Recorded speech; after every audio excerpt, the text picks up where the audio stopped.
The massive shadow of the Galactic Empire's ship loomed over Earth, its dark form eclipsing the sun and casting an eerie pall over the planet. The ship's arrival was met with a stunned silence, a bold contrast to the usual bustle of city life. As the world watched in fear and disbelief, the sleek, alien vessel hovered silently in the sky, its purpose ominous and clear. In the heart of Global Union headquarters, President Eleanor Mitchell stared at the live feed from the Empire's envoy, Admiral Kaler. The envoy's voice, cold and authoritative, filled the room with a chilling clarity. To the people of Earth, this is your final warning. Surrender your world to the Galactic Empire or face complete obliteration. Admiral Kaler's image flickered on screens across the globe, his uniform adorned with insignia that spoke of a cruel and vast dominion. You have one Earth day to comply. Failure to do so will result in the destruction of your major cities and the eradication of your species. Your world will be stripped of its resources, and your civilization will cease to exist. The broadcast ended abruptly, leaving a void of silence in its wake. President Mitchell turned to General Tom Anderson, who had been quietly observing the feed. His eyes, though calm, revealed a depth of concern that matched the gravity of the situation. General, what are our options? President Mitchell asked, her voice steady but carrying the weight of the decision at hand. General Anderson, a veteran of countless crises, shook his head slowly. Our conventional forces are no match for their technology. We can't win this fight on their terms. We need to consider other strategies. The room buzzed with murmurs of agreement and doubt as advisors and military personnel deliberated. The general's proposal, though drastic, was clear: use Earth's nuclear arsenal as a countermeasure. It's a gamble, he continued, but it might be our only chance. We hit their fleet before they can strike us. Colonel Abigail Davis, a nuclear strategist with years of experience, stepped forward. We have to act quickly. The countdown is already ticking. We can't afford to delay. The tension was evident as the room's focus shifted to the Emergency Operations Center. Colonel Davis and her team began the meticulous process of preparing the nuclear warheads, ensuring every system was primed for a potential launch. Meanwhile, outside the fortified walls of the GU headquarters, cities worldwide were abuzz with panic and confusion. News anchors relayed the grim news, and scenes of chaos unfolded as people scrambled to prepare for an uncertain future. Shelters were stocked, and families gathered in an attempt to find solace in unity. Back in the operations center, General Anderson reviewed the final preparations with Colonel Davis. The weight of their decision hung heavily in the air.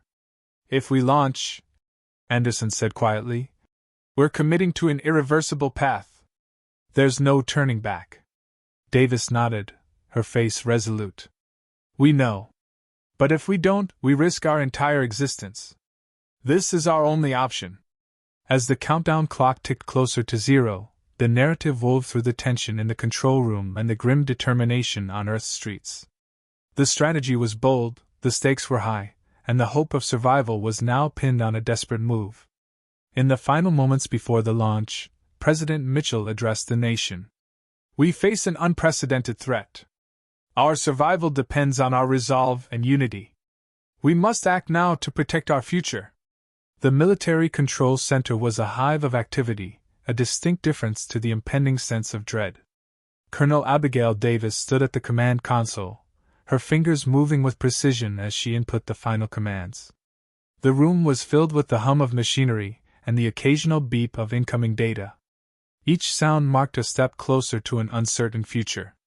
General Tom Anderson, his face lined with determination, paced behind Davis, his gaze fixed on the countdown clock mounted on the wall. The numbers steadily diminished, echoing the urgency of their mission. Anderson's demeanor was focused, but the weight of the decision bore heavily on his shoulders. Colonel, how are we on the final preparations? Anderson asked, his voice steady but tinged with underlying tension. Almost there, Davis replied, her attention fixed on the console. We've synchronized the warheads with the targeting systems and verified the trajectories. We're on track for a simultaneous strike. The gravity of the situation was evident in the lines etched across Davis's face. She had spent years preparing for scenarios like this, but the reality of launching nuclear weapons was a different magnitude of seriousness. In the adjacent briefing room, President Eleanor Mitchell and her top advisors reviewed the latest reports. The news was grim. Cities in the Empire's path had been evacuated, and the global mood was a mix of anxiety and resolve. Mitchell's face was a mask of composure, but her eyes betrayed a flicker of worry. Mitchell turned to her chief advisor, Dr. Alan Marks. "What's the latest from the field?" Marks adjusted his glasses and cleared his throat. "The evacuation is nearly complete, and the military has confirmed that all defensive measures are in place. The public response has been remarkably calm, considering the circumstances." The room fell into a reflective silence as the enormity of their action loomed over them. Mitchell knew that their decision to launch was a calculated risk, one that could either save humanity or spell its doom. Back in the control center, the final countdown began. Each second was marked by a soft chime, a reminder of the impending launch. Davis's fingers danced over the keyboard, her every movement deliberate and precise. 10 seconds to launch," Davis announced, her voice steady despite the gravity of the moment. Anderson glanced at the screen displaying the Empire's fleet in orbit. The massive ships floated silently, their dark forms a reminder of the threat that loomed over Earth. "General, are you ready?" Davis asked, looking up from the console. Anderson took a deep breath. "Ready." As the countdown reached 0, the control center erupted in a chorus of alerts and beeps. Davis pressed the final button, initiating the launch sequence. The room fell silent, save for the sound of the missiles being released. The cameras tracking the missiles displayed their trajectories, slicing through the atmosphere with breathtaking speed. The scene was a juxtaposition of technological precision and raw, destructive power. Simultaneously, the Galactic Empire's fleet detected the incoming threat. Admiral Kaler, aboard the lead vessel, watched the approaching missiles with growing alarm. His confident demeanor faltered as he realized the scale of the assault. "Prepare for evasive maneuvers," he ordered, his voice now edged with urgency. The Empire's ships attempted to alter their positions, but the sheer number and speed of the missiles made their efforts futile. The warheads struck their targets with explosive force, sending shockwaves through the fleet. The once imposing ships were reduced to debris, their destruction lighting up the vast expanse of space. On Earth, the control center team watched the live feed of the explosions, their faces a mix of relief and grim satisfaction. The immediate threat had been neutralized, but the cost of their victory was yet to be fully realized. As the dust settled and the Empire's remaining forces retreated, General Anderson and Colonel Davis exchanged a look of cautious triumph. The first battle had been won, but the war was far from over. The aftermath of the nuclear strike reverberated through the command center like a heavy, unsettling fog. General Tom Anderson and Colonel Abigail Davis surveyed the screens, their faces illuminated by the flickering lights of the monitors. The destruction of the Galactic Empire's fleet was visible in the shattered remnants drifting through space. The room, once bustling with urgent activity, now hummed with a subdued tension. "General, the fleet has been decimated," Davis reported, her voice tinged with both relief and fatigue. "The Empire's command ship is attempting to regroup, but their forces are in disarray." Anderson nodded, his gaze fixed on the images of the shattered fleet. "We've delivered a powerful message, but it's only the beginning. We need to prepare for their response."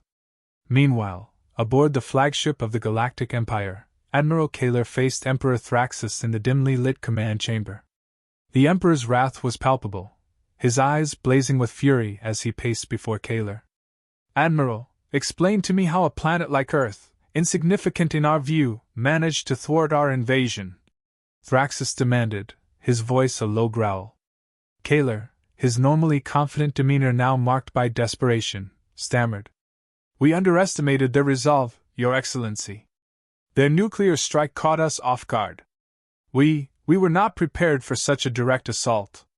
Thraxus's anger was unrestrained. "This failure will not go unpunished. The Empire's plans have been disrupted, and we must now reassess our strategy. Prepare for a full retreat and regroup at the nearest staging point." As the Empire's forces retreated, the news of Earth's victory spread quickly through the galaxy. Back on Earth, President Eleanor Mitchell addressed the nation, her tone a mix of solemnity and cautious optimism. To the people of Earth, Mitchell began, her voice amplified through global broadcasts. We have succeeded in defending our planet against an overwhelming threat. Our unity and resolve have proven our strength. However, this is not the end. The Empire will not abandon their ambitions so easily. We must remain vigilant and prepared for whatever comes next. In the control center, Anderson and Davis exchanged a moment of quiet reflection. The victory was significant, but it was clear that the Empire would regroup and retaliate. Davis broke the silence. General, what's our next move? Anderson's eyes were steely with resolve. We need to fortify our defenses and establish a coordinated response. The Empire will learn from this defeat and adapt. We must be ready for their next strike. The narrative shifts to the Empire's retreating forces, their once confident posture now marked by disarray and confusion. The retreat was a spectacle of hurried movements and damaged ships, a complete contrast to their previous display of invincibility. Back on Earth, citizens began to emerge from their shelters, their faces reflecting a mix of relief and wariness. The immediate threat had passed, but the future remained uncertain. Families reunited, and communities began the process of rebuilding, their spirits buoyed by the recent victory. As night fell over the globe, the stars above seemed to offer a glimmer of hope. President Mitchell and General Anderson stood together on a balcony overlooking a cityscape marked by both the scars of conflict and the promise of renewal. We've shown the galaxy that Earth will not be easily subdued, Mitchell said, her voice carrying a note of resolve.